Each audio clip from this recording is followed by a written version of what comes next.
کہہ رہے ہیں۔ قرآن پاک ایسا نور ہے، ایسا سمندر ہے، آپ قیامت تک پڑھتے چلے جائیں، یہ اپنے کرم کے دروازے کھولتا چلا جائے گا۔ ہر بار لذت نہیں ہوگی، ہر بار اس کے اندر اللہ رب العزت سکینت جو عطا فرمائے گا وہ ایک نئی قسم کا سرور ہوگا۔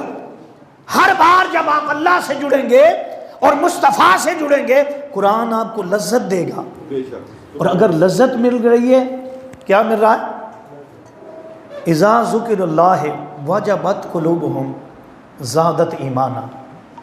فرمایا کہ جو اللہ کے نیک بندے ہیں وہ جب قرآن پڑھتے ہیں، قرآن انہیں لذت دیتا ہے۔ کیا دیتا ہے؟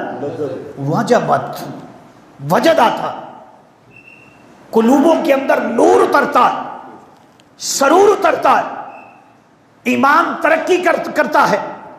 کتنی ترقی ہوتی ہے کہ ادھر قرآن کی آیت پڑھی جاتی ہے، ادھر وہ مشاہدہ ذات سامنے ہوتا ہے۔